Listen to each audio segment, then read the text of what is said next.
come and do our introduction today. As many of you know, Sandy had a choice today, and we all think she made the right choice. She's in for surgery today. There's some reconstruction. And she said, I had 2 days to choose. And she said, I really wanted to be here for her gross, but I had this other opportunity, and I need to take that. So I think we all wish her well. Haven't heard back any how surgery's going, but we're all something's going on in this department. So Herb asked me to, or Sandy asked me to make some comments today. I've, as many of you know, been in the educational business a long time. I started in 1968 in Northern California. There was a name that I heard in those early years in terms of two-year college mathematics. That name was Herb Gross. Herb has played a whole variety of roles in this long, illustrious career. One of which was starting at Corning Community College, chairing the math department there. I was joking earlier that he doesn't sound like a Bostonian. Well, that's because he grew up in Corning, New York area. He's been in Raleigh, North Carolina as a teacher in prisons with death row inmates. Has worked for MIT at their Center for Advanced Engineering Study, and has most recently meaning the last 27 plus years, has been at Bunker Hill Community College in Boston, Massachusetts. He's the founding chairperson of the mathematics department there. Has, if memory serves me correctly, the first president of AMAC, is that correct? One of the founders of the American Mathematical Association of two-year colleges. So a long and illustrious career in mathematics. But his comments today transcend the area of mathematics. We really are talking and looking about us as educators and where we are and where we are heading. And his title of this talk is Guidelines for Innovations, Learning from Our Errors of the Past. And I welcome you on behalf of Thomas Nelson Community College. We're pleased you're here, and we look forward to hear the comments. And I'm going to slide this around a little bit, which is going to make Marlene go crazy. Because we have people on the other side too. So. Well, always form a circle and just all look at each other and talk. I don't know how you feel about that. It's much easier for me to look at you than to have to look at the paper. When I walk with my wife down the street, I never know whether she's my reward or after her punishment. I hope to make this as informal as possible, especially in a group of this particular size. I remember when I first went to Corning, I always would tell the people if they could just find 5,000 more people to move down there, they could start a ghost town. I mean, I came from Boston and I couldn't believe how sparsely popular the place was. Until I was there for about 2 years and I didn't want to drive during rush hour when the glassworks was letting out. And what it means simply is you always adapt to the environment that you're in. See, a lot of times when I speak to at another community college, I feel like the person who flies over Africa and then gives a 6-week lecture tour of the memories of the natives. I don't know if you ever get that feeling. People just come in and they come out, they have no idea who you are. See, and so the thing is, I come from Boston, I don't know, this is my thing, I think the first time I've been to Thomas Nelson, I don't know what's going on, but what do I know for sure? See, what I know for sure is that half of your students do worse than the other half. See, there's certain invariants in life that don't change. See, your norm may be different from my norm. For example, at Bunker Hill Community College, we have 40 sections of developmental arithmetic, not algebra, not math, developmental arithmetic every single semester. I went to a college in California where they were bemoaning the fact that they had 2 sections. See, now their norm was different marks, but they had as many people below their norm as we have below ours. And I think the problem is going to become even worse in the future because more and more states are having mandatory student assessment. And what's going to happen is now we're going to have 2 levels of developmental students. See, the upper division remedial and the lower division remedial. We're going to get the kids who we always got. Then in addition to that, we're going to get a whole bunch of other kids who, by our standards, are very bright, but they didn't measure up to the overall state standards. See, in other words, if everybody is qualified to start calculus, then the person who's only taking advanced algebra is remedial. And by the way, I hate the use of the word remedial when you talk about community colleges. There's an oxymoron paradox here. See, open enrollment, let's put it the other way around. Remedial implies that you lack prerequisites. Open enrollment says you don't need any. Now, if you don't need any, you can't be lacking any. If you can't be lacking any, you're not remedial. Now, what you can have is remedial faculty and remedial administrators. And that's not meant to be a nasty, that's not meant to be nasty. It's not meant to be nasty. What a remedial faculty member or a remedial administrator is simply a person who looks at the kid's academic record and says, my God, we've never seen anybody as poorly prepared as you. See? We don't know how to help you. Now that's fine. Just send the kid someplace else. But once you accept them, the kid is no longer to blame. See, if they meet your standards. Now, this is all ad witness of this. The introduction was so nice that I just felt I had to say something along these lines first. But basically, I think what really happens is that many of us in the community college movement don't recognize how important we really are.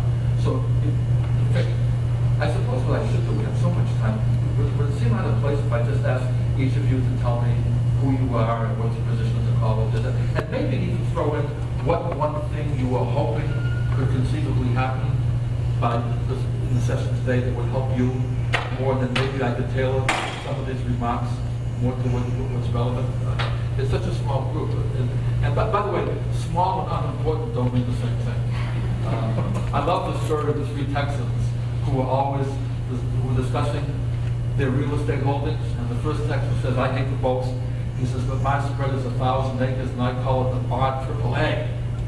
I don't want to upstage you, but my spread is 3,000 acres, and I call it the bar quintuple Z. The third guy was very quiet, but how big is your spread? He says 25 acres. He said, God, that don't sound like much. What do you call yours? He says, downtown Dallas.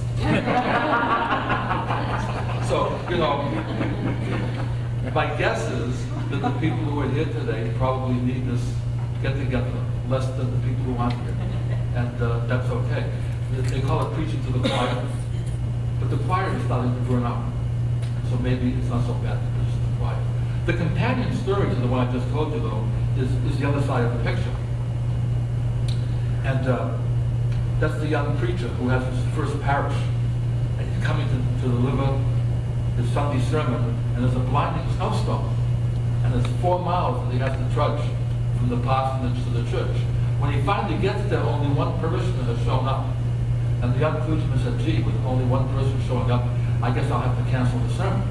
And the parishioner said, do you mind if I tell you something, preacher? Just go ahead. He says, I'm a farmer. And every morning, I come down with my truck to feed the cows. And if only one cow shows up, I still feed it. He says, you've taught me some humility. And he says, sit down. And he went through the whole service. When it was over, the person got up and says, preacher, you know that story I told you about how only one cow shows up, I still feed it? He said, I didn't mean to imply I gave him the whole damn truckload. so someplace in there. And so I don't know how you feel. Do you feel comfortable just introducing yourself and letting me know who you are and what role you have at the college? Because I'm assuming this was open to anybody in the college community, which, by the way, is very, very important to me. Because I look at the community college as a college community, that we're all a team. In fact, I think I was just joking outside with you, Jerry, on that about the fact that we were coming on Goodwill Hunting, which was up where Robin Williams plays the role of a Bunker Hill Community College professor. And I was pointing out that any one of us in this room, no matter what we do at the college, belongs to at least one group where we may be the only person from the college that group knows. And they will then mirror the entire college in the image of that one person. I mean, to give you hypothetical situations which may or may not have happened in my life, but my imagination isn't that good, so if I call it hypothetical, it probably happened. It's like somebody will tell me where the college is, and I get lost trying to get there because how I wrote down the directions wasn't how they said them. And I'll call up the college to find out where they are. And don't you think it makes a big difference to me if the switchboard operator answers by saying, such and such community college, how can I help you, sir? Versus saying, college. Or I get to the campus, and there's supposed to be a fork in the road that somebody told me about, and I don't see it. So I stop at that sign that says directory, and I'm always amazed at that, because it says, you are here. And I didn't know how they knew I was going to be there. You know, that's funny. But again, now imagine this situation. You see the campus patrol drives by, and there's two possible responses. The first one is, hey buddy, can't you read the sign? It says no parking or standing. The second response is, you look confused, sir. Can I help you get to where you're going? And not only does he tell me, but he says, I happen to be going there myself, just follow me. Now see, that's my first impression. The nicest thing that was ever done for me, you know, and Louise will verify this. If somebody who knew about my career was to list what they thought were the 10 most important speaking engagements in my life, and I would list my own version, there might not be two on the list that were similar. In other words, how I interpret it might be completely different how the other side of it.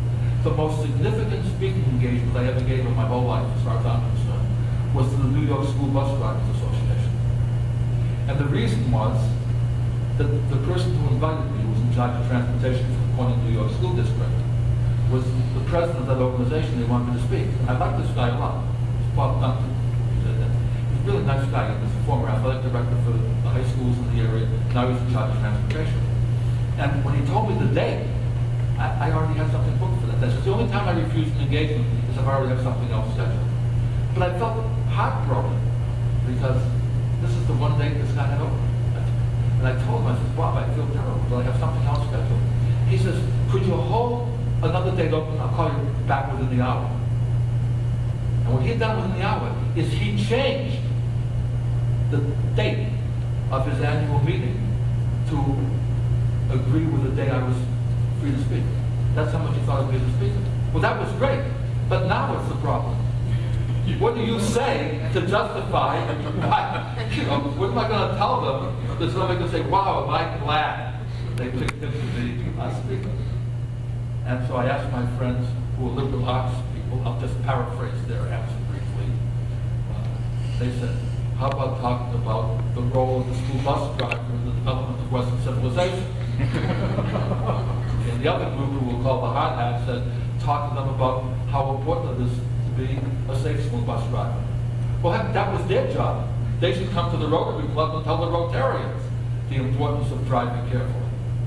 So I was caught in the bind until it finally dawned on me. And what the topic was, that of all the people who rode the bus to school, the school bus driver was the first representative of the school district they saw every morning, and the last one they saw at night. And that what that school bus driver did on that bus could affect positively or negatively the kids who rode that bus more than any event that was going to happen in school that day. And that's how I see all of us. All of us. It doesn't matter whether we're faculty or administrators or classified, whatever the word is, clerical. We're all part of a team. And either the whole team wins or the whole team loses. See, you remember Star Trek? Remember when that came out? It was the 60s, wasn't it? And what was going on in the 60s? Wasn't there a terrible amount of Cold War stuff between Russia, China, and the United States? Who were the three main characters? You have a Russian, Chinese guy, and an American guy. And you knew who the American was because he was the skipper, right? I mean, it always had to be that way. Now, what happened? If you remember what's happening now, it's the 25th century or something.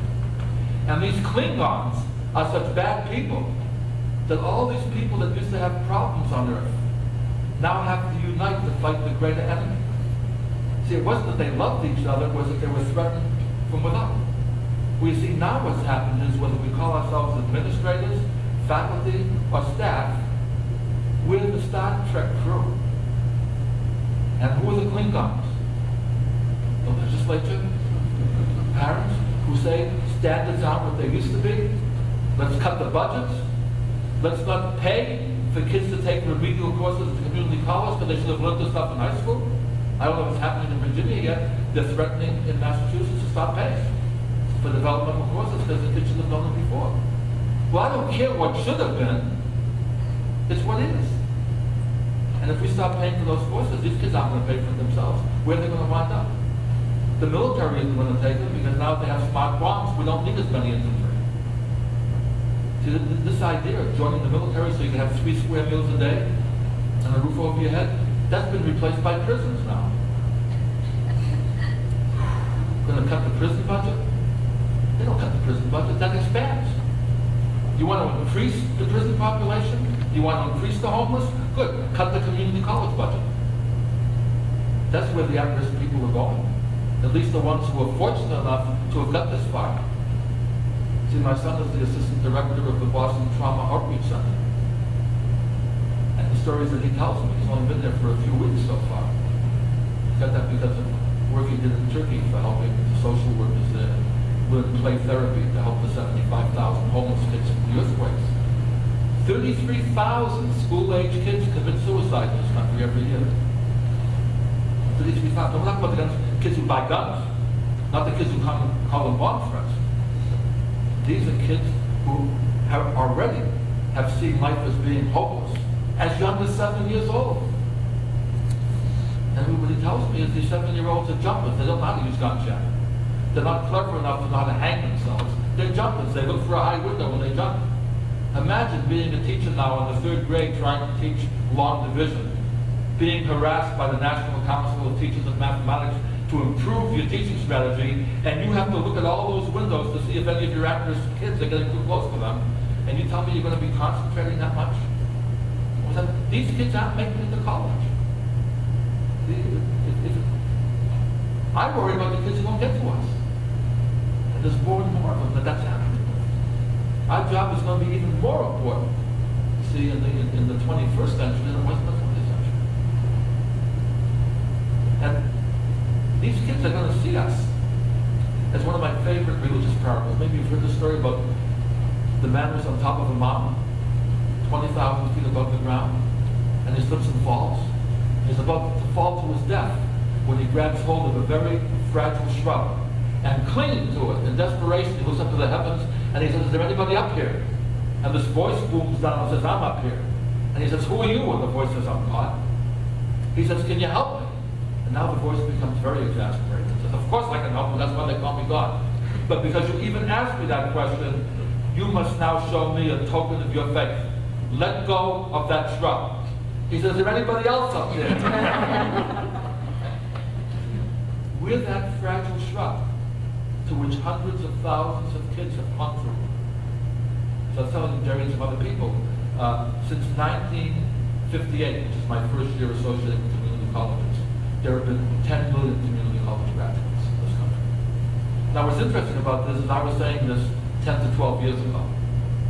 So God knows what that number is now. Let's assume modestly that over 50 million people attended the community college at that time. How many of those kids were coming in place of going to Harvard, in place of going to MIT? These were kids who had no place else to go to. Where would this country have been today if it weren't for the community colleges? Where would these kids have shown up? In prison? Homeless? We were chartered to take students who had no hope for upward mobility and give them that hope, and give them an avenue. We weren't here to take kids who had 15 avenues and offer them a 16th one. Does that mean we can't do that? Of course we can. But our mission is to those kids who had no hope without us. See? That's the only recruiting I would do as a community college president. I would go to every high school and say, "Look guys, if you can't find what you're looking for out there, we're here. And if you want to pay $35,000 a year to get what you get for a couple of thousand here, if it'll make your parents happier to say you're taking a developmental course at a famous university, so much more power to you. I'll no more recruit them than I'll recruit a person to go on welfare." So what is the job of the welfare department? To get more people on welfare or more people off? Our job is to put people back into the mainstream, to give people hope who didn't have hope. I don't know how it is down here, but at Bunker Hill, over 1/3 of my students in developmental math never even applied to a 4-year college. That's how insecure they felt. I was having a debate the other day, probably a few years ago, with my counterpart at the University of Massachusetts in Boston. And he said, why are you having so much problem? We're doing a much better job with our developmental students. I said, because my developmental students are much more fully prepared than yours. He says, how in the world can you say that? You haven't even seen my students. I said, I don't have to. By default, they're better. He says, what do you mean? I said, by definition, every one of your students applied to a 4-year college. You wouldn't be at the University of Massachusetts if you didn't apply to a 4-year college, because they're a 4-year college. My kids aren't even applying there. They do afterwards, and they get accepted, and they graduate with honors. But it doesn't always take 2 years. We'll talk about that in a little while too. There's nothing changing demographic. But that's who we are. It's funny, the country that doesn't recognize this. I can make the community colleges independently wealthy if they just take my advice. We make a deal with the mafia. They give us all the money that we want. And in exchange for that, we teach them how to keep a low profile. If they could launder their money the way we launder our good deeds, there wouldn't even be an indictment, let alone a conviction. And in fact, if you want to use the mafia as an example, let me tell you how I visualize the community college. Imagine, if you will, a town in which an old mafia group is supplying protection to a street. In other words, this particular street is being protected by the mafia. And after many, many generations, a new group comes in and says, we want a piece of the action. Now, the old mafia is getting very, very rich on this piece of the action, so they figure, rather than have a war, we'll share with these people. But since we've been here for a long time, we know which is the better side of the street. We'll take the better side, and we'll give them the worst side. Okay? And we'll make a pact that neither side infringes on the other side's turf. And so the new group comes into town, and everything is fine. Except that a year or two later, somebody from a different street sees what's going on in that street, and they say, we want protection too. And the old mafia says, they're not on our side of the street. We don't have to do anything about this. The new mafia says, look, they're not on the old mafia's side of the street, so we're not peddling on their turf if we help them. And pretty soon, to make a long story short, the new mafia group controls the entire town, except for that one side of the street that the old mafia said was sacred. And in this analogy, the old mafia is your traditional university, who was the only game in town for higher education until the community colleges came around. The community colleges says, we want a piece of the action too. We have people who need help. They say, great, you take the ones who can't get in here. You take the ones that we don't want. And what started to happen after that? A whole bunch of other people, once we were there, said, hey, I want to go there too. This was the kid who dropped out of school, maybe in the 4th grade. Saw that there was no upward mobility, decided, I want a chance. The university didn't want that student. The single parent who didn't live near a daycare center, maybe I could go to the community college. The university didn't want that student. The urban poor, the rural poor, I call them outmates as opposed to inmates. The inmates are prisoners who are incarcerated. Outmates are prisoners who aren't incarcerated. The urban poor, the rural poor, the kid at McDonald's who will never go any higher than the cash register because he has only a 4th grade education, the single parent. Who helped those people? Who took them in? Who was the Statue of Liberty for them? We were. And when the university talks about their successful exploits with non-traditional students, what non-traditional students are they talking about? The ones who are our success stories. That's where they started. I was speaking, I forget where it was that I was speaking, it was in St. Louis. And a woman who came to that meeting was president of the 4-year college in the area. And she told me all these wonderful success stories that she was having with non-traditional students. I said, do me a favor and let me know. Go back to your campus and look up at the records of these students that you're calling your successors, and let me know how many of them started at your college versus how many transferred from the community colleges. This was about 2 months ago. I'm hoping she's still looking things up, but she hasn't come back to me yet. But that's what's happening. You see, we are different but equal to the university. Our missions are different. You know, my academic background is as far removed as you can get from being a populist. I'm in the second graduating class at Brandeis University, Phi Beta Kappa, distinction in mathematics, mathematical blotto, graduate studies at MIT, and I was finally lucky enough to work my way up to urban community colleges and prison education. Why? I'm not going to make fun of elite education. The elite population will determine the quality of life that a society will enjoy.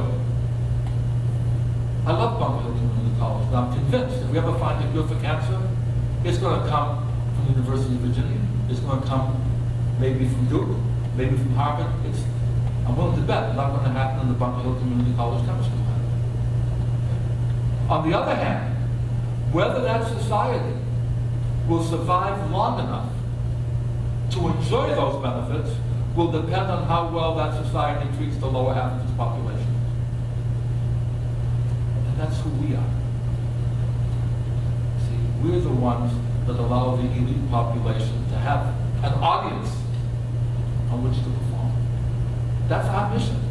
Now, when I go to lots of colleges, community colleges, people get aggravated with me when I say this. Because they say, we have bright students here too. Why do you say the lower half? We have students in the upper half. Well, everybody has students in the upper half.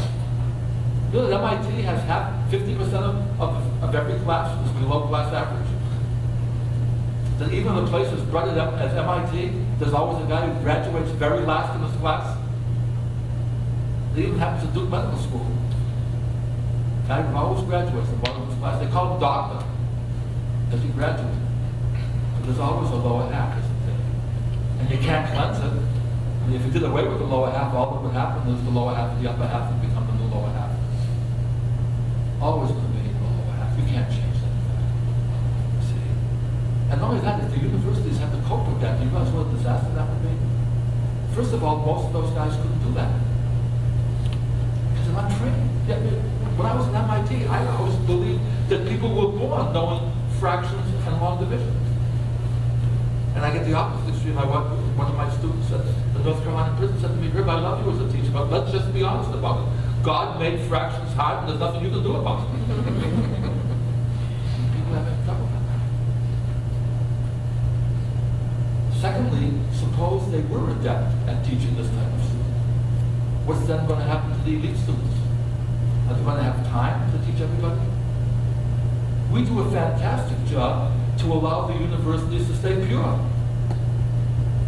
Because we do the screening for them. We screen out the questionable ones. Our success stories go on. And we can go on and on talking this way. But you see, part of it is, my grandmother, rest her soul, had a hard time with English. So whenever she found the word in English, she made sure she could use it in as many different ways as possible. Like a haddock. There was a fish. It was the thing you took 2 aspirins for. It was where you brought the old furniture. That's the haddock. Yeah, she was fantastic. She never wanted to go to a doctor who practiced medicine.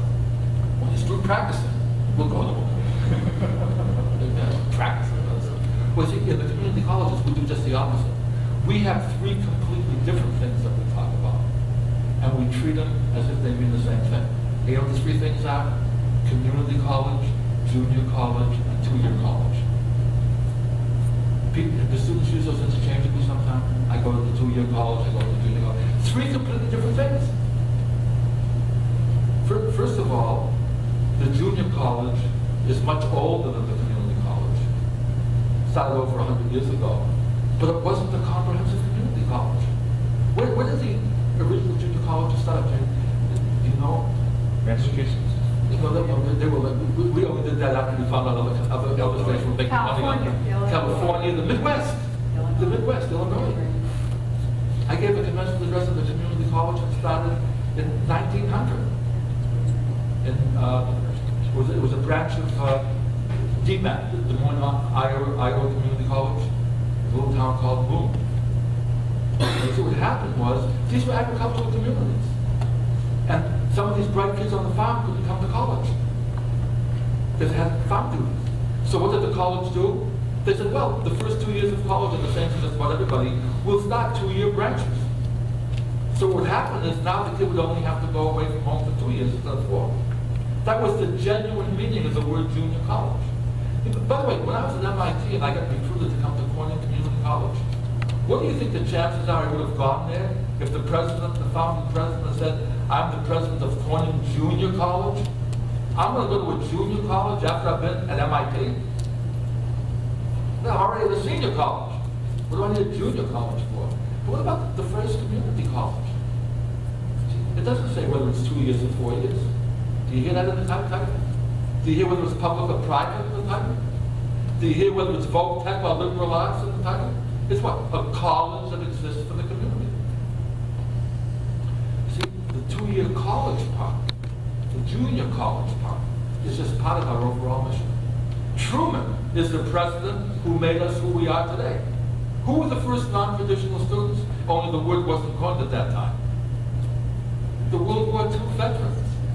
These were the guys who came back after 4 years of fighting in the foxholes to save the world for democracy, and they're told by their professor they can't chew gum in class. Now, you don't talk to a guy who's been in the foxhole for 4 years and you say you don't chew gum in class. And they laughed at the professors. And what did the professor say? These guys are unteachable. See, what was the professors used to? 18-year-old freshmen who didn't know enough to talk back. By the way, your Fte formula is still funded that way. If I have a 38-year-old single parent bringing up 3 teenagers, what do I tell her about financial aid if she doesn't take four courses? You can't get full financial aid. You're not a full-time FTE. See, when do you think the Fte formula was made up? About the time those veterans came back. It was based on the fact that what? A college freshman is 18 years old, takes 5 courses, doesn't work. Do you have 10 of those on your campus? I don't know. I don't know. I mean, we don't have many of those. Our average age, I think this is national, average age of our freshman class was 29. North Carolina was 34 because that's, I think, the only state in which the community colleges oversee adult education. So they count in all these people who want high school graduate yet. So their average age is up to 34. See what I'm driving at? Now, the comprehensive community college is the one where Truman said, well, there has to be a place for these people to go. We'll make up a place. We will start something. We already have the nucleus in the junior colleges, where people can come and try their academic skills, see what they can become. And when I went to Corning in 1958, 80% of our entering students were still junior college kids. They were still in one university. We talked about someday having it 50-50. What is it now in most places? I think it's reversed in a lot of places. We're more a comprehensive community college than a junior college. And in fact, it's gotten so big that instead of us emulating the universities are now emulating us. Think about that. Think of how many universities now have 2-year college degrees. We used to worry about how do we please universities. They're an outdrift now. The mafia is invading us. Because they found out they gave up too much. See, they don't admit it, but what if the colleges and universities degenerated into? White-collar trade schools. How many colleges are saying, we're not going to require this because you don't need that in industry? University of Rochester almost gave up their math department because everything is statistics and computers. Can you imagine a university give up the math department? Kids would love it. But I mean, think about that. I'm just randomly just making a few things here. Now, how about a 2-year college for the kids that we take in? Think of some of the kids that we take. Harvard takes in a student that has, in fact, there was just an article in the Boston Globe recently that Harvard turned down over 1,000 applicants this year who were valedictorians of the high school class. They turned down over 100 kids who had perfect scores on the SATs. That's how stiff the competition is there. Harvard and MIT admissions people told me they no longer ask kids what their extracurricular activities were. They ask for hardcore students. They don't say to you, were you on the school newspaper? They say, were you the editor? They don't say, did you play football? Were you the captain? Were you an all-state? That's how strict the competition is. Who do I take in? Kids who have a pulse beat. We're open enrollment. If we had SATs, the sum of some of our kids' SATs wouldn't be 700. But we take them in. Now let me ask you, is this reverse snobbery? If we say in 2 calendar years, our kids are going to be in the same place as theirs? It's insane. What we mean to say is what? If our kids want to go on to the university, when they graduate from our institution, they will have the first 2 years of a college education. Doesn't mean it's going to take 2 calendar years. It may take 5 for some of our kids. But the kids are trained to believe, my God, I must be stupid. It's taken me 5 semesters and I haven't graduated yet. You say, but what about our private kids, our honor students? Well, let me ask you this question. All other things being equal, whatever that means, what's the likelihood that you would accept 2 2-year packages over 1 4-year package? If I know I want a baccalaureate degree, why don't I start at the university from which I want to obtain that degree? Why come to a community college first, graduate, and then become a social freshman all over again when I transfer? Now, it might be financial, it might be academic, it might be social, but there's a special reason why kids come to us. Every kid who comes to us is a unique minority of one. You say, yeah, but these kids are bright. You know something? If I have a kid who just was bright in high school but wasn't lucky enough to get to a top-notch university and comes to me instead, relative to the group that he really should be competing with, he's in the lower half. He may be in the upper half of our student body, but that kid who he was competing with in high school, who goes on to Princeton or to William and Mary, wherever it happens to be, don't you realize that in 2 years that kid's going to be even further ahead of my kid? If only because that kid is being pushed by other strong competition? Even to have an honors program sometimes isn't strong enough to offset the competition that you get. How many sprinters have set a track record in practice versus an actual competition? How often do you run better when there's somebody ahead of you and you have to catch them than when you're ahead of the pack and you say, I can let up a little bit and win? I have a friend who's a track person. I won't my own track record. I run the 100 yards in about 2 days. I used to jog 5 miles a day. At the end of a month, I was 150 miles from home. So I gave that up. But you know, he told me when a track star wants to set a running record, let's say he wants to break the record for the mile, he gets 4 quarter-of-a-mile runners as pacers to each run. They run like a mile relay. What they do is these 4 guys each run 1 lap while he has to run 4, and he's always chasing them. They're always ahead of him. And he won't break the record unless he's chasing somebody who's running fast. It's just human nature. So even our best kids need us in ways that the universities don't understand. That's who we are uniquely. And I think I've spoken enough for that part. I've deviated from the thing I wanted to do. I want to make sure you know where I'm coming from first. What I intend to do is maybe after we get to know each other, we talk about who we are, I'll give you some specific things that I feel very strongly about. And I will never tell you how to do them. All I believe is that if I can show you, from my point of view, what I think is important, and you happen to believe me, you will find the ways to implement it. You will find the ways to implement it. And if you don't believe me, you shouldn't implement it anyway. See, I think we spend too much time on showing people how, rather than to show them why. I find that most of my math students, if I can convince them as to the why part, the how part becomes much easier. You see, if I don't know what an answer is supposed to mean, how do I recognize a stupid answer? In other words, if I invert the wrong fraction when I divide, and I have no idea what the quotient means anyway, how do I know there's something wrong? See what I'm saying? The why is very, very important. So that's what I like to stress. Okay, and then I'll show you what makes us, how we compete with the university in ways that they don't know how to fight against us, where we're superior to the university, not because we're better people, but because we are challenged by a population in general that they're not used to. And they're going to have to get used to it soon, because this problem is going to get worse and worse. And in the same way that we should be looking to them for guidance and where the state of the art is, they will be coming to us if we do our job right to find out how do you teach the unteachables. Because our best students, you see, are the ones that weren't the best students when we got them for the most part. And we'll talk about that in a few minutes. And then what I'm going to do is then give you a chance to cross-examine me.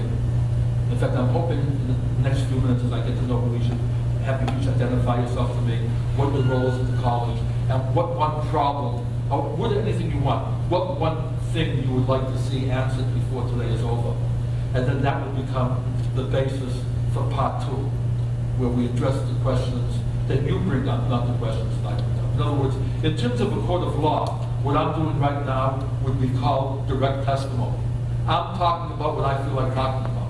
That's my lawyer's questions. Hell, if I can't answer my lawyer's questions, what's going to happen when they cross-examine me? If I already get myself convicted with my own lawyer. See, in other words, the real test is what? How do you answer the cross-examination?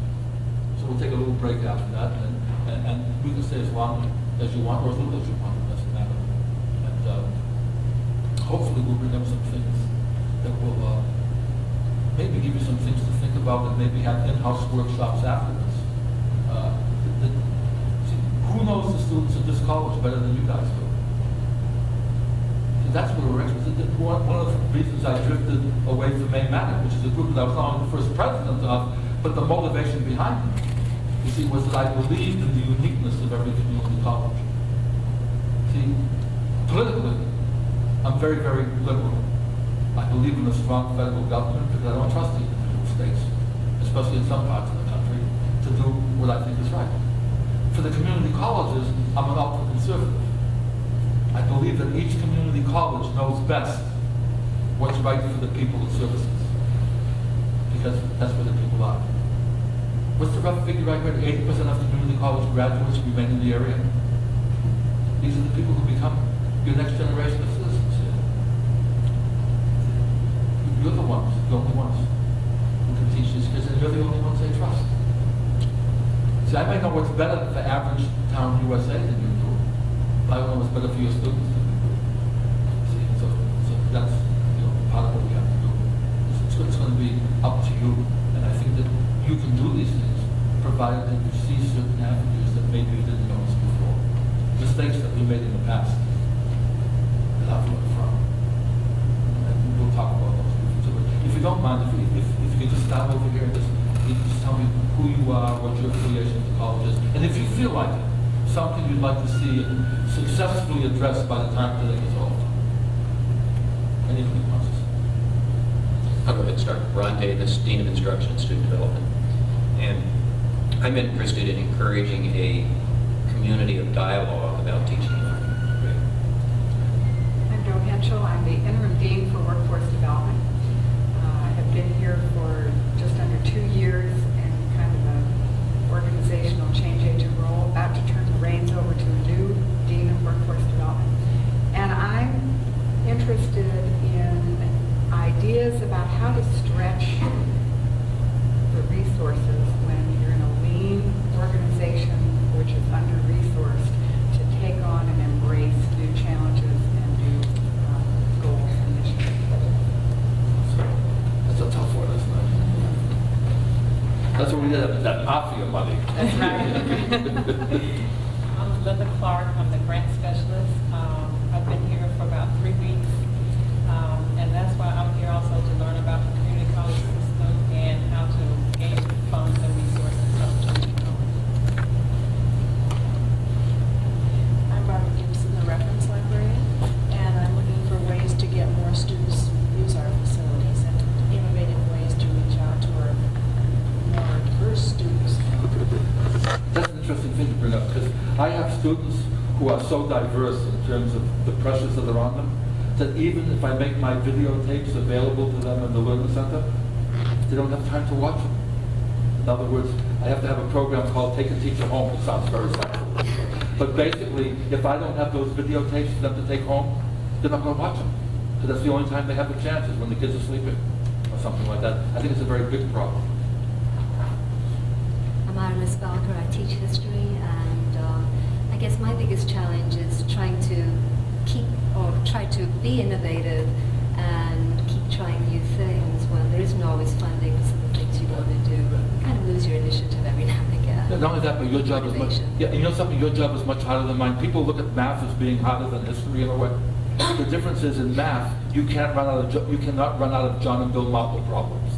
In English, you can't run out of who and whom problems. But in history, how do you ask a person to practice writing an essay on the French Revolution by giving them an equivalent one to write on something else? In other words, it's very, very difficult to do mastery learning, I think, in something like history and the like. And I think the other problem that you face, that I sense is happening, is that more and more people are saying things other than the history majors. Why do I have to know history? I mean, we'll talk about that too. So it's a really legitimate thing. Hopefully I'll be able to say something. I keep doing these things hoping I'll say something I've never heard before. And so Hi, I'm Fran Fleck, and I'm coordinator of academic assessment. And I don't know if I had a specific idea of what it may come up as we're talking later. What we'll do is at about 2:15, maybe 2:30, we'll take a short break, and then you can even talk collective. We've got cooperative learning. You can get together and say, what questions can we ask that will teach this guy not to make any more trips? Yeah. And Hi, I'm Linda Eames. I'm Chair of Communications, Humanities, and Nursing Division. I'm particularly interested in learning communities, groups of developmental students who need all three developmental areas, reading, writing, and math, and how we foster them, and how we provide funding so faculty can have released time to support them. Well, that's a mouthful, the districts you have to coordinate. I don't know if you ever heard the story about the dean who died and he was sure he was going to go to hell. When he woke up, he found himself dean of the most magnificent institution he'd ever seen in his whole life. He turned to the person next to him and said, you know, I thought I was going to go to hell and here I am in heaven. He says, what do you mean heaven? This is hell and I happen to be the devil. He says, golly, if this is hell, how come I'm dean of such a magnificent institution? He says, 2 English departments. I don't know if you see it, but this is what's happening. So I just thought you'd take that story out. Because we have this problem at our own college. One group was talking about we have to teach more basic reading and writing skills, and the other group wants Shakespeare for everybody. And the thing is, we have to do both. You've been here before. It's called Welcome to America. And by the way, that's a big problem that we have in this country. They talk about how the Japanese do better than us, everybody does better than us. There's going to be one group that's worse than us, but when you hear people talk about it, it's Bloomsville. And the thing I always ask people, if Japanese education is so great, A, why don't they invent anything? And B, why do all their best graduate students come here? I mean, we do an awful lot of stuff right there. The reason that we look so bad is we don't decide in the 3rd grade who's coming to college and who isn't. We allow everybody to try. I mean, I could have a great baseball team if they only let my top hitter bat all the time. Letting all those other guys play that are ruining my team. And I think that's something that we have to consider. And I don't know how we answer that, but I just wanted to throw that in because as soon as you told me what you're coordinating here, I said, boy, teaching math is easy. Makes reconstructive surgery Nurses make easy. it worthwhile. Oh, I know. I'm Beverly Phillips. I know you, Beverly. Yes, From and the old days. I arranged for you to talk to the MAA years ago when I was vice chair of the programs, and I didn't want to miss an opportunity to hear your case. Thank you. Use the other way around. Sally didn't know whether she should listen to me or have the surgery, which didn't count this way out. But when you mentioned I teach math on death row, it gives a whole new definition of math anxiety in North Carolina. When the guy is convicted of murder 1, they give him a choice between lethal injection and basic math. If he picks lethal injection, that's math anxiety. And I guess we can start over here too. I'm John Philbrick. I'm Director of Information Technology. And technology is inevitably about change. Yes. So just how do I help people work through it? And I think that technology anxiety is starting to outweigh speech anxiety and math anxiety in a lot of places. It's kind of interesting too. Teaching an old dog new tricks. I'm Sandy DeShiel, and I'm teaching the math department. And my concern is not so much about teaching mathematics, but about teaching or instilling in my students a work ethic, particularly those who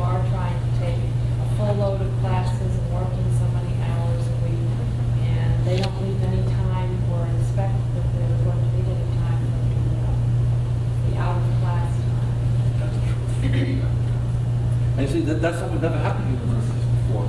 I mean, remember the traditional image of a university? When you went there, this was your Camelot.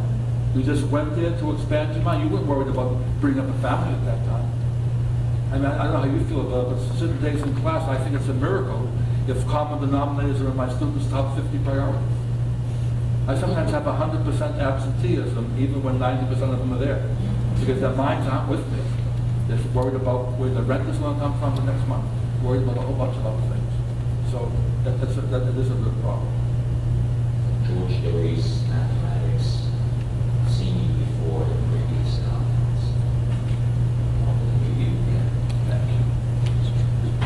My name is Schweitzer, coordinator of learning resources, and my areas include the library, the tutoring center, the math writing centers that support many of the students who need assistance outside of class.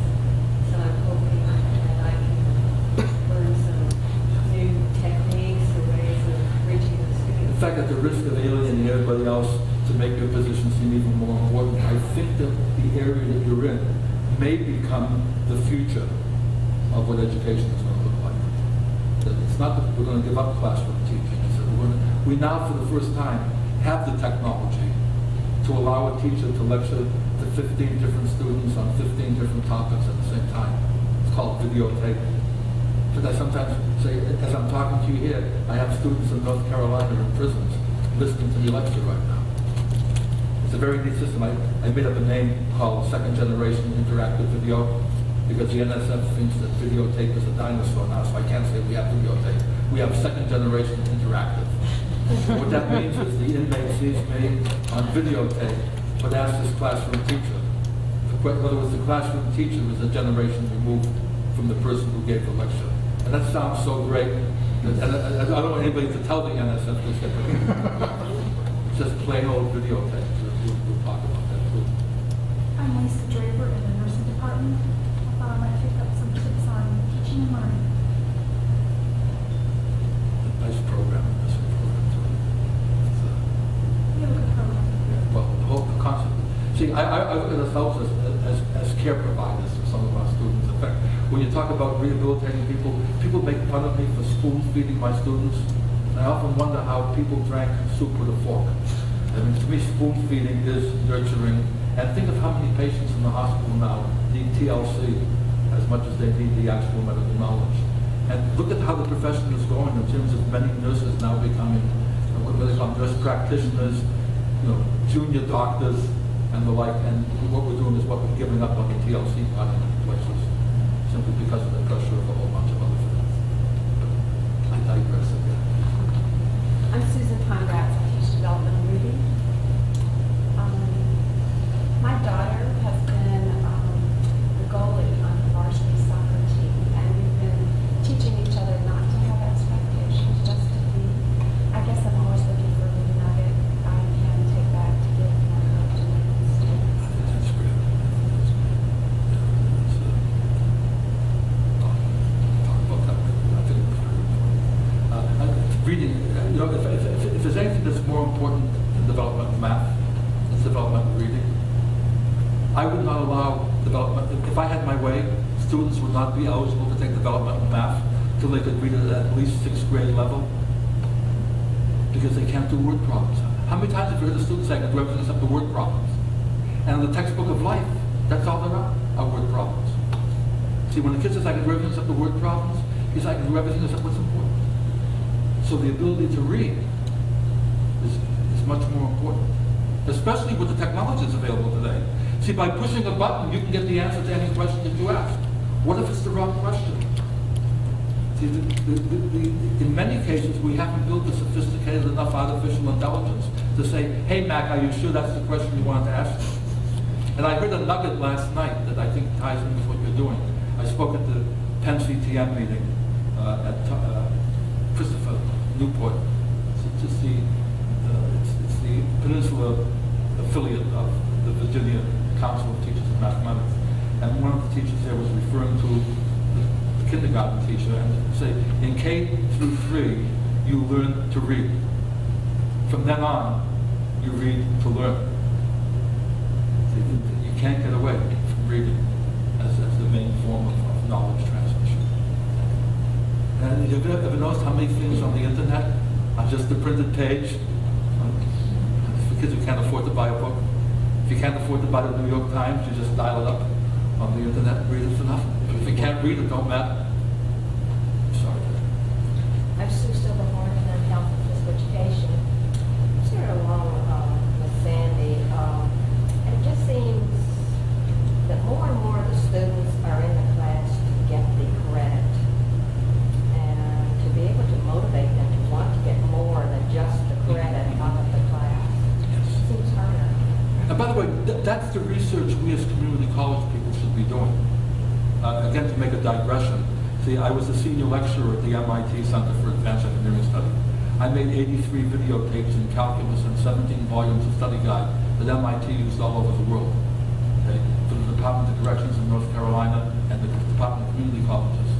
You see, I made 102 videotapes on basic math. This idea of kids being in the classroom. And there was a point I was going to make. This is awful. You see, the nice thing about Alzheimer's is you make new friends every day. You can hide your own Easter eggs. I mean, my God. But, I was going to make a point that I'll come back. It'll come back to me eventually, but it doesn't matter. I felt that what bothers me is usually when something slips my mind, I realize it wasn't important to say, but something inside of me is saying it was something that I really wanted to say. It'll come back, and you look like my wife, so I don't dare ask her what she's hoping to get out of today. She just came to make sure that there really was a conference, and I wasn't wrong about something. No, Louise has been with me for 47 years, and quite frankly, has been a very, very, she's my motivating force. In other words, there are many, many people, let's say women, who say to me, thank God we have people like you. But under their breath they're saying, but thank God my own husband is much more practical. I mean, Louise has never once told me that I shouldn't follow where my heart is going because there was no money in it. Do this because you'll get more money. It's been this kind of a relationship where I've had the kind of support that has made whatever career I've had quite successful, and I'm very, very thankful for that. Although I did stop talking to her for a while when she called me model husband, and I found out that model meant a small imitation of the real thing. And we know each other from the old days. Yeah, Dick Paradiso. I'm in the business science division, and I teach most of the business math classes and have struggled with the base rate and percentage for many years. When I bumped into you at Charlottesville, you inspired me and made me a better teacher. That's why I'm here today, to get further inspiration. Well, you know, let me pay you a compliment. You know, there's a saying in the hotel business that sounds silly when you first hear it, but it's very profound. It says, any room that doesn't get rented today never gets rented, because tomorrow it's tomorrow's room. We see in life, any hour that you spend, you can never have back again. People give you money if you haven't been there, but they can't give you back the time, except on Twilight Zone or Star Trek. You cannot have that time back again. So all you can ask for is that for any hour that you spent, that you got as much out of it as was possible. And see, so when you say something like that to me, it makes me feel that whatever time I spent in Charlotte couldn't have been better spent.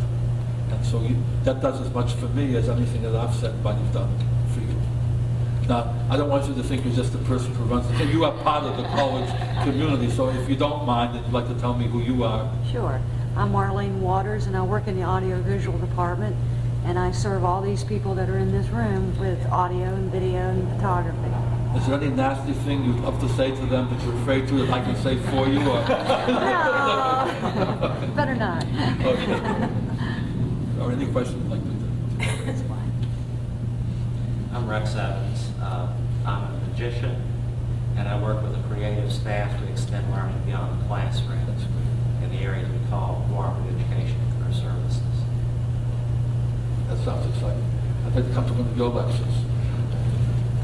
I look at people. I have people who think that anybody who can do mathematics is a magician. So Okay, I guess I'm left. yeah. I'm Arlene O'Rourke, and I'm the Human Resources Manager, and actually I'm here with two hats on. As the Human Resources Manager and as a part-time faculty member, I'm here hoping to, as many hoping to walk away with how some piece of knowledge. I feel like if I can learn something new every day, that day is very worthwhile. And I very much, agree with you. We're all here. We are what makes it. And also to learn. My goal is I admire the faculty and just the impact they have on students. And my goal is to leave HR behind and go to the classroom. I just would like to learn how to inspire some learning, learn some teaching techniques or anything I can walk away with that I can pass on to the students. And I am a product of a very non-traditional student. What was your educational background? Well, there's a few of my friends here that know my educational background, and I was a single parent that started at community college, 3 children, and it took me a total of 18 years to get from the beginning to the end of my master's. So you weren't 18 years old. I wasn't 18 years old. You didn't take 5 courses a semester. But I feel like I can relate to a lot of those students, and I'm hoping to maybe learn something of what Dick was saying and Sue of how to get them there from more than just being there.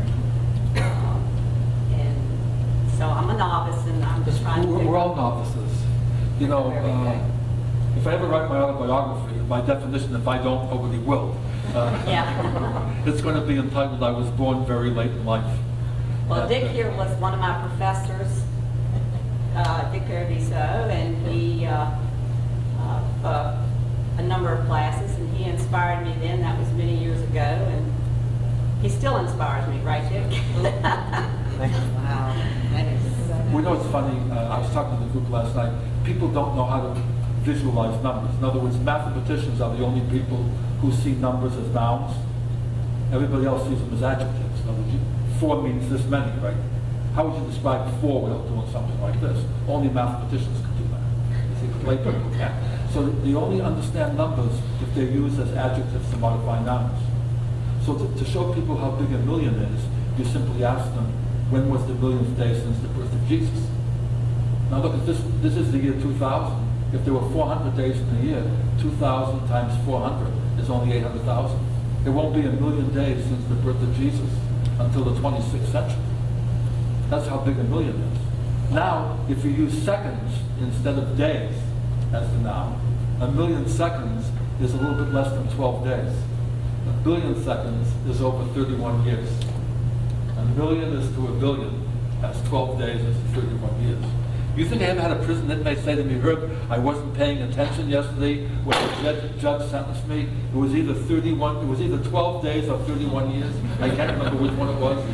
But they'll say, "Well, I can't remember whether it was a million or a billion."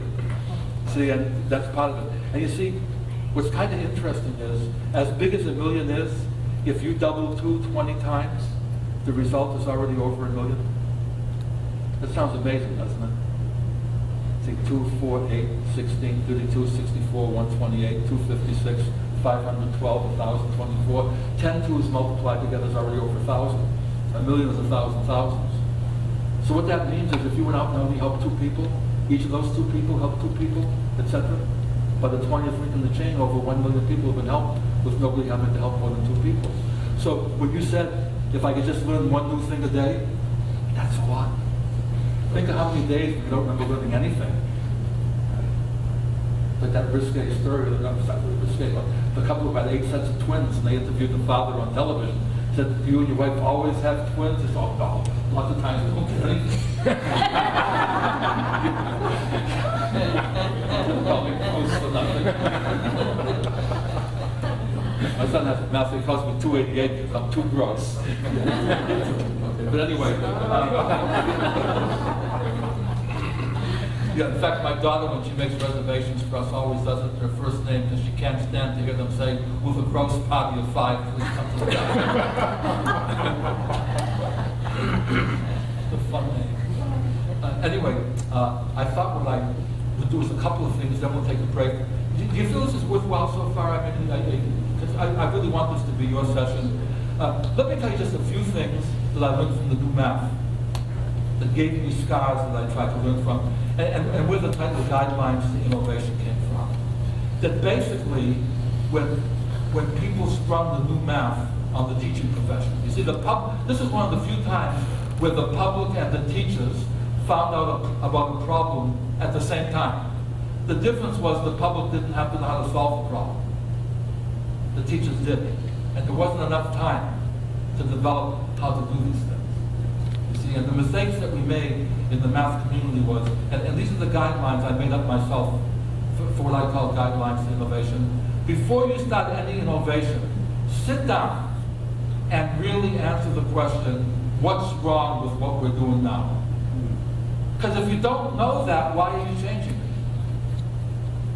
We don't need, you see, if you don't know what the problem is, isn't the cliche, if it ain't broke, don't fix it? Which, by the way, scares me a lot. It's like a guy driving a car for 50,000 miles without changing the engine oil, because you ought to change the oil. It says, why? The car's running fine, it ain't broke, don't fix it. See, the problem is by the time it breaks, it may be too late to fix. So I don't like the true meaning of that statement. If it ain't broke, don't fix it. But I like what it's meant to bring out. If you don't know what the problem is, don't try to solve it. That's the first guideline. And these work sequentially. The second guideline is, once you find out, once you can convince people of what's wrong. But see what, politically, why you have to do that also? What's the first inertia that a person does when you try to show them the way? Does it, what's wrong with the way we're doing it now? It's to your advantage to get to the next step by being able to answer that question. Like when students say to me, why do I have to know this? Do you realize how much credibility I lose if I say, because I said so? You don't need to know it in the real world, but you're going to need to know it to pass this test? Can you picture what that kid is now thinking? How come they call me dumb when I'm smart enough not to want to learn something I don't need, and they call him smart when he's dumb enough to teach me something I don't need?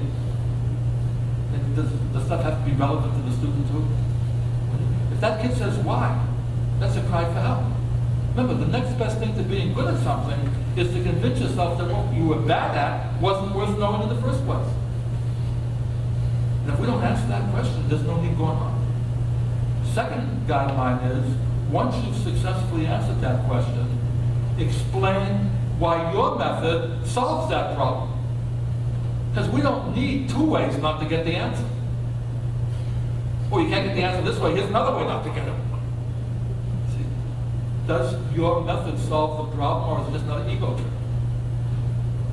By the way, notice it's much easier to raise these questions than to answer them. The questions can sound kind of trivial.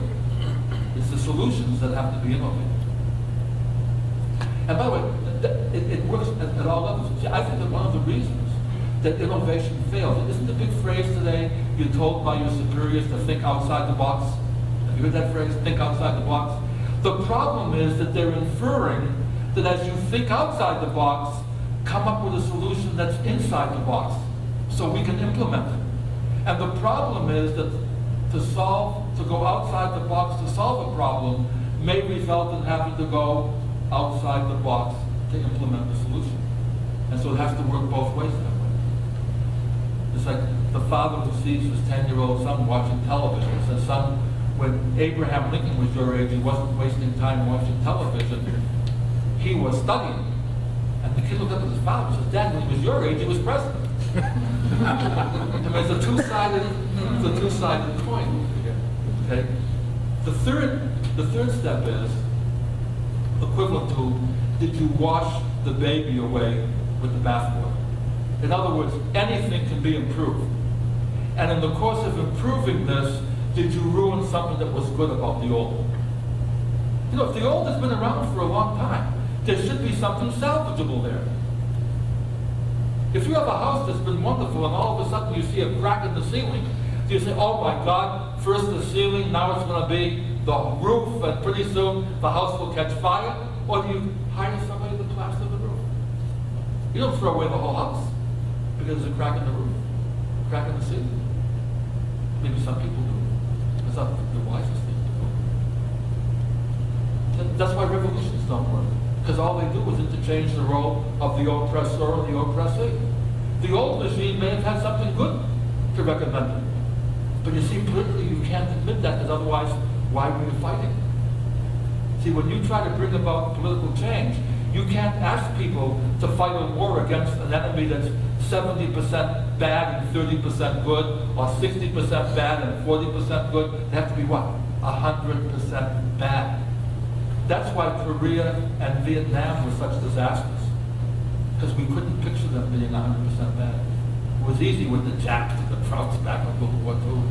See, my generation was the end of the age of innocence in America. Ours was the last generation that believed that every other country in the world had propaganda, but not Roosevelt. See, if you said to my father, do you want your son to grow up to be president? He'd say, what's wrong with Roosevelt? And when I grew up, I mean, you know, every town around Boston had 2 conversation pieces. A town drunk and a town Republican. We used to be envied because in my town it was the same guy. But that's the way it was. See, it's always dangerous to take things out of context, but look at the evolution. I grew up under a president who said what? We have nothing to fear but fear itself. My kids grew up under a president who said, I am not a crook. And grandchildren grew up under a president who said, I smoked pot but I didn't inhale.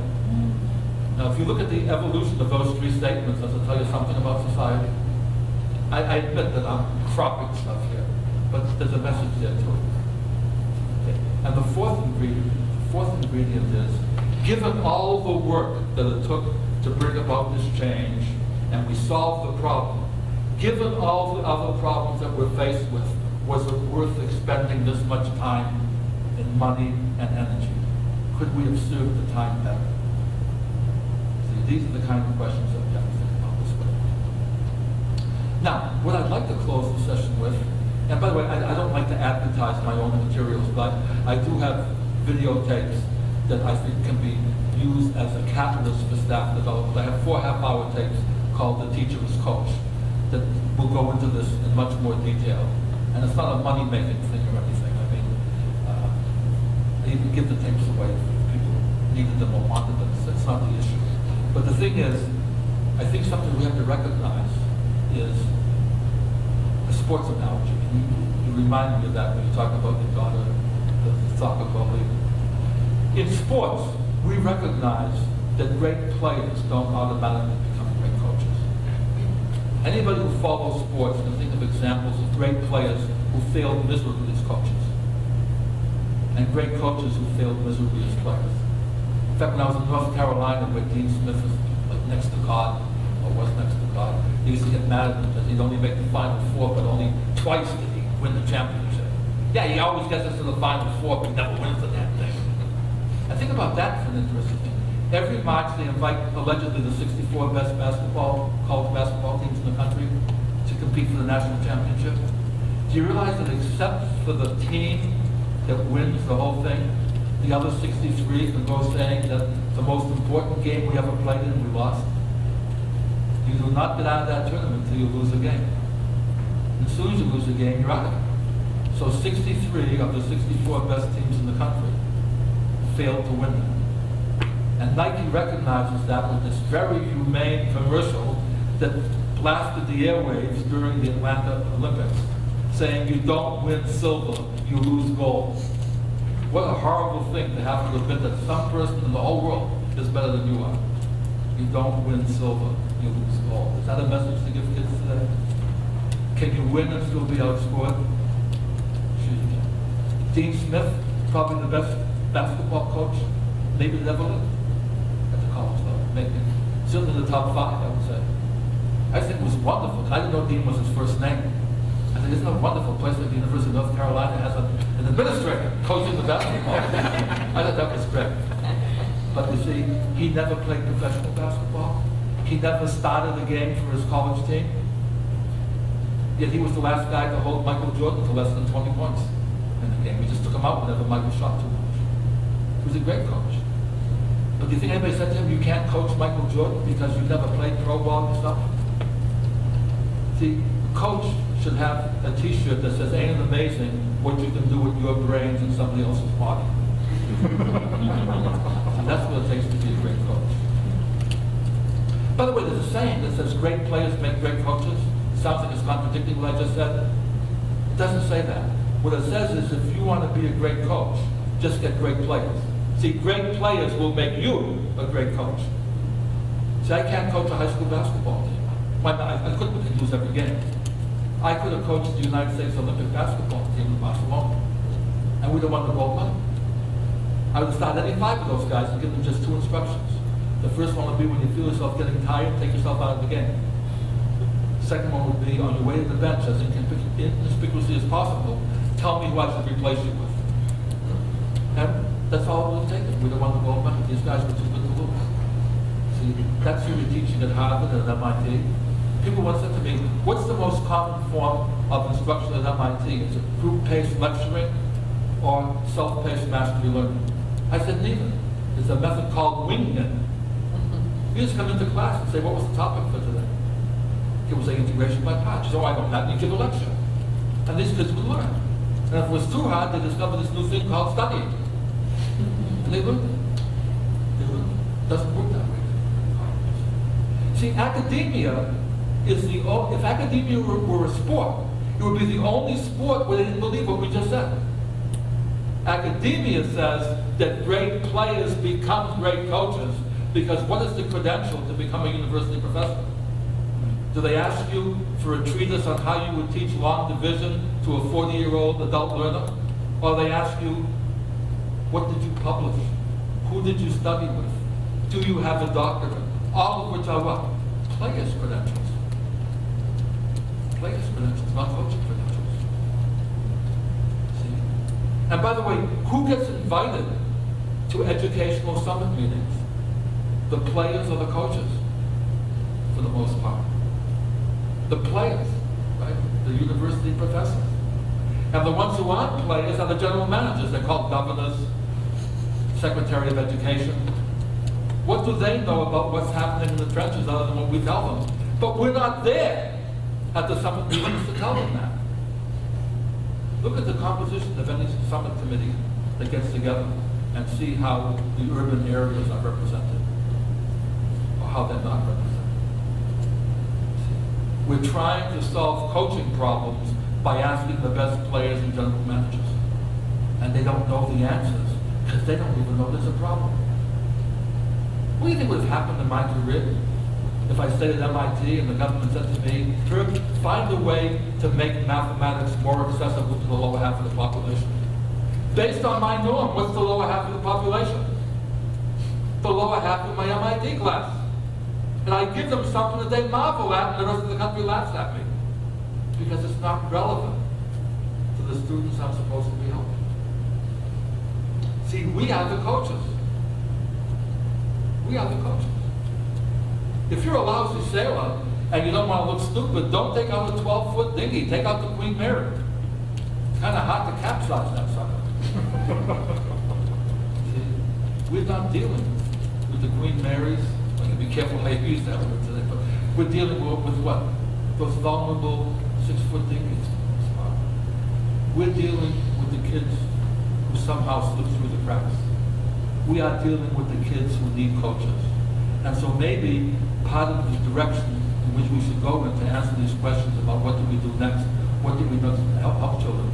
And if you don't have specific questions, we can take a break and I can dedicate the next section to this. But I'd like to come through. Let me just briefly tell you what I have in mind, then you can decide later how we should spend the rest of the time. Let me tell you in my own words what I call the guidelines that distinguish the teacher as coach from the teacher as player. Now, by the way, when I say this, I am not downplaying the importance of being a good player. I don't care what a great motivator a coach is. If he doesn't know the sport, I don't want him coaching my kid. So you better go to the YMCA or to the church group and use those values there. In other words, it's a necessary but not sufficient condition to assume that the person knows their sport before they become a coach. Is that once you become the coach, there's more to it than that. In other words, if I can't hit and have no concept of how to hit a baseball, I can't teach others. But if I'm a great hitter, does that mean I automatically can teach others how to hit? No, it's a completely different skill. So let me tell you what I think separates the teacher as coach from the teacher as player. I won't editorialize on it because I think it's time for a break anyway. Time goes by much slower for the people sitting on this side of the podium than for the person standing on this side. I say every so often somebody Now, when he looks at their watch, they shake it to see if it's still going. When I look at my watch, somebody says, the calendar right back of you. So we're going to take a break in about 5 minutes, but let me just very quickly go over, just name drop the three things. The thing that a teacher as coach does is they specialize in making material relevant to the needs of the student. Not relevant to their own needs or the peer group needs, but relevant to the needs of the students. And to editorialize just for one sentence, it would be to say that the golden rule, as wonderful as it is the last thing that teachers should use. See, what does the golden rule say? Do unto others as you would have had others do unto you. Who does that make the focal point? You. I'm going to do to them what I would have liked to have done to me. Who should be the focal point? The student. See, if the golden rule is what that is, the platinum rule would be do unto others as others would have had done unto themselves. You might not know what that is, but at least forces you to think from the other person's point of view. Not what would I have liked, what would this person have liked? And who best knows that? You or the student? The student. Does that mean you have to come down and cater to the student? No. Your role as a coach is to see where the student is and bring them up. As the old man said to me when I spoke in Boone, Iowa, I knew he was old because he called me young man. He was a grandfather of one of the graduates. He says, young man, you done brought the hay down to where the goats could reach it. I thought it was a great statement. Okay? But see what it is? It's not that we go down to the student's level and stay there. It's you go down to find where the student is, and both of you come up to the level that we would like. Relevancy to the student, not to our own. Does it mean we exclude our own feelings? No. It's that we have to find out where the student is so that the thing becomes relevant. Second thing is the teacher as coach develops teaching strategies and the like that allow the lower half of a class, of which there always has to be one, to compete more successfully with the upper half of the class. And here's the real kicker, but without impeding the progress of the upper half. How do you like that for a challenge? To teach the lower half to compete more successfully with the upper half, but without impeding the progress of the upper half. You could not do that in my day. That's where the technology comes in. You ever feel frustrated by saying, one kid's on chapter 1, he's way behind, another kid is already on chapter 7, and I'm supposed to be lecturing on chapter 4 today. How am I going to do it? Could you do that in the old days? No. Can you do it today? Yes. You can have a videotape for the kid on chapter 1 to watch the tape on chapter 1. The kid on chapter 4 watches the tape on chapter 4. The kid on chapter 7 watches the tape on chapter 7. Does this minimize your role as a teacher? No. It changes the format, but it makes you even more important. You know, I hate to use the word facilitator because people think that is a negative word. I'm not a facilitator. I'm the real teacher. What facilitator means. You're making things easier for people to learn. You know what it is? It's an electronic return to the one-room classroom, the one-room school.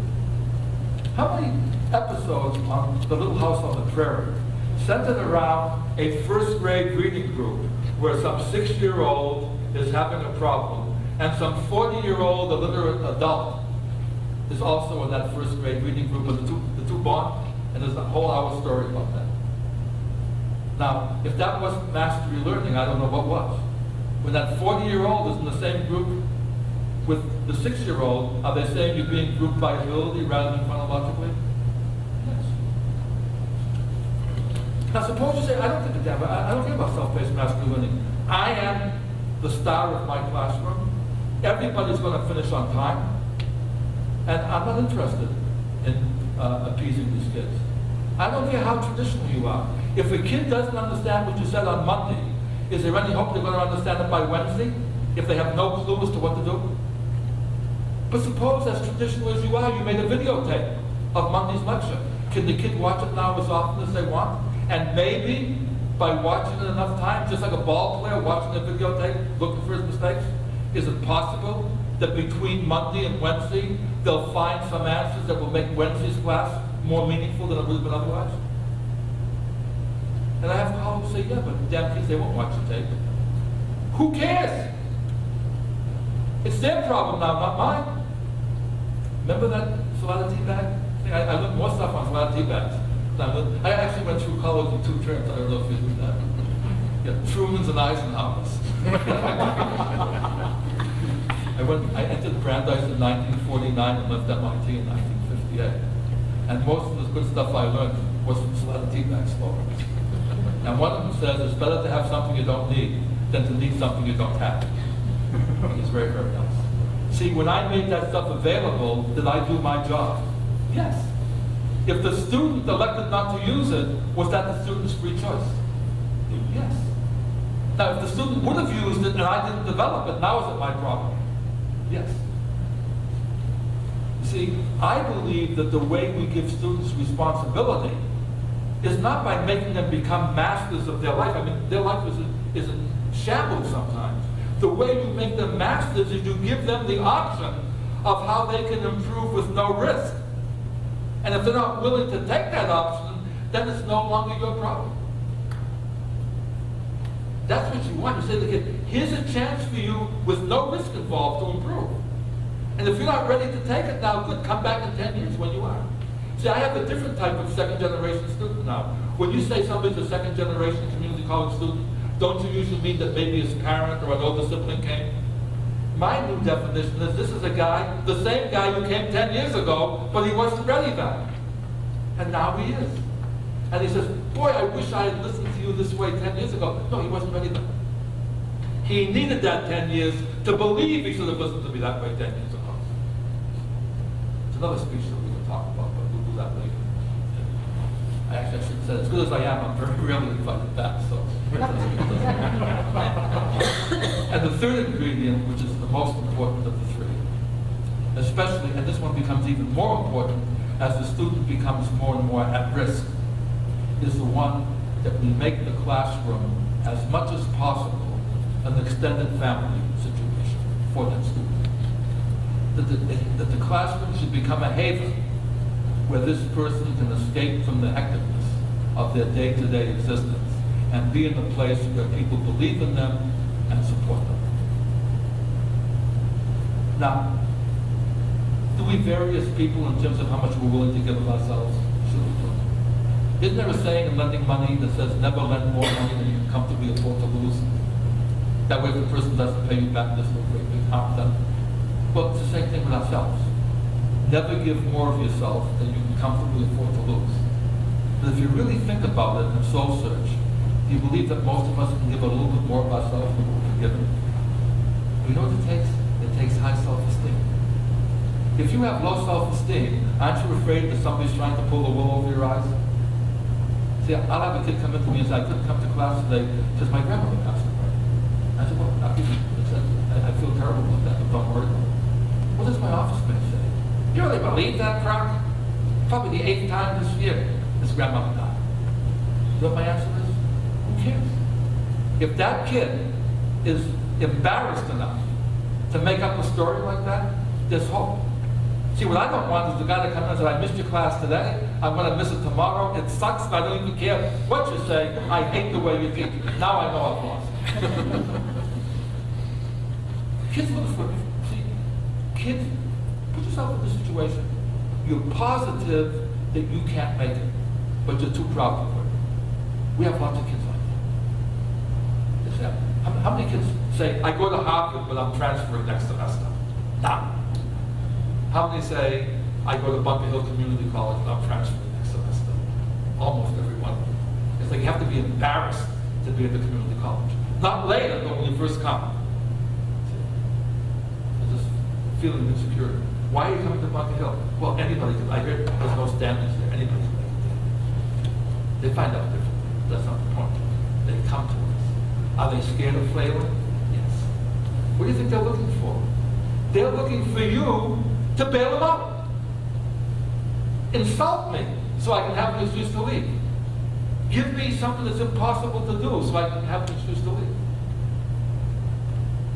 Fail me so I have an excuse to leave. See, I am known as the most permissive guy on my campus. And I scare the kids in a way they don't even realize. Because they can never blame anybody but themselves when they don't take advantage of my no-risk education for high-risk students. See, if one of my students says, I need 5 more minutes to finish this exam, I say, take an hour if you need. Hell, if I'm gone, stay as long as you want, just lock the door after you when you leave. I don't care if he steals all the books now, if that's what they're there for. I mean, God forbid they should steal a math book and study it. What do you think usually happens when I do that? They come back an hour later and they say to me, you know something, I guess I just didn't understand this. Once in a great while they do finish, in which case, where was the harm? No.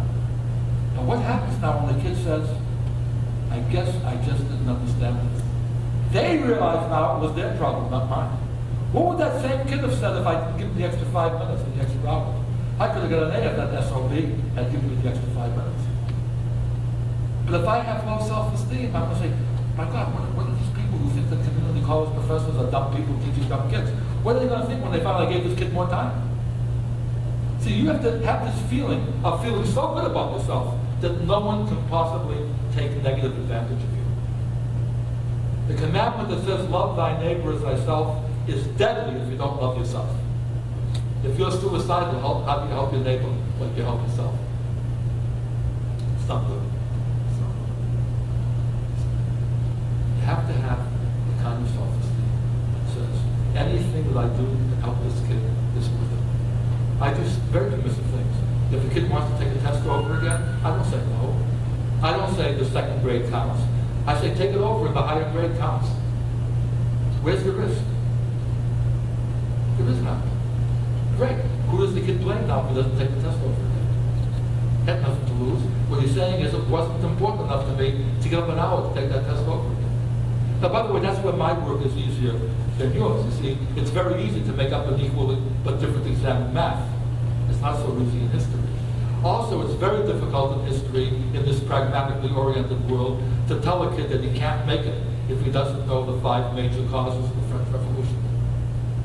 But you can trick him into thinking you can't make it if you don't know math.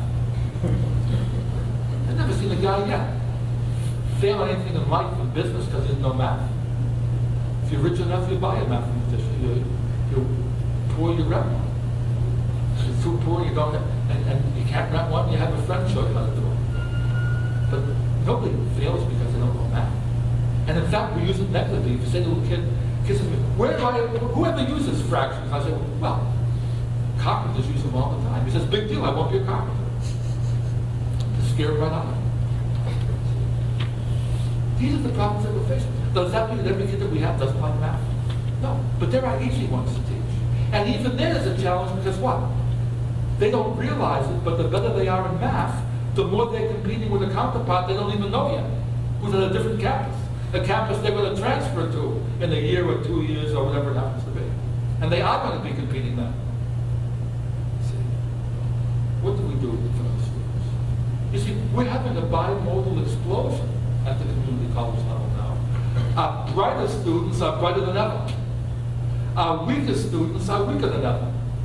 But it's not because the kids are getting worse. Here is the thing that I think is going to, this is the closing remark. It's like, I'm like a clergyman when he says finally. It don't mean right away finally, but this is finally. The thing I want you to keep in mind is that if you think we have bad students now, it's nothing compared to what we're going to find in the next few years. And the reason is not because kids are getting dumber, but because the kind of jobs that gave you upward mobility with a high school diploma have disappeared. You've already mentioned how certain kids don't pay attention in the classroom. It's because they don't want to be there. These are the kids who hated school, but 20 years ago, they said, if I can only make it through high school, I'll go to work in the bank, I'll work here, I'll work there. Those jobs are gone now. In my father's generation, it was the 6th grade. Hell, school sucks, I'll go to the factory, I got a strong back, I'll be loyal to the boss. They haven't made a human being that has a stronger back or is more loyal than a robot. Robots don't ask for time off with their family, they don't ask for Sundays off, they don't ask for this, they don't ask for that. Once in a while they need a doctor because it hurts when they do square roots, whatever it happens to be. But basically, Who needs this stuff anymore? Who needs good secretaries anymore? We'll just steal a good form letter off the internet, put in our own address labels, and we'll mail it all over the world.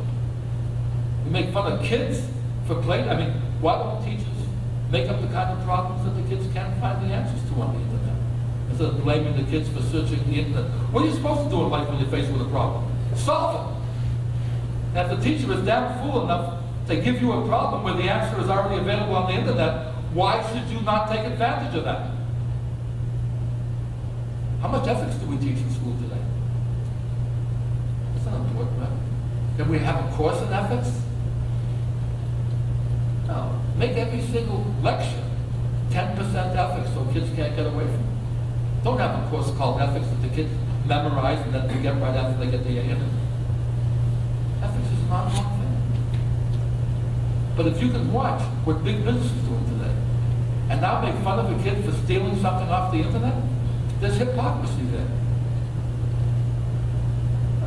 If you want a kid not to use a calculator, because it's too easy to solve problems using a calculator, give him problems that you can't solve on the calculator, unless you understand the concept. Don't ask him what 3 plus 2 is, because he just presses the 3, the plus, the 2, and the equal sign. Ask him to fill in the blank of 3 plus blank equals 5. Now he enters the 3, the plus sign. He said, you gave me an old calculator. There's no blank on this one. You see, what does the kid have to do? Paraphrase. See, what is the real world? It's to take the knowledge that's available to you and apply it to problems that haven't been solved before, isn't it? And because we've failed at that, rather than say we haven't succeeded, we say we now have to teach critical thinking.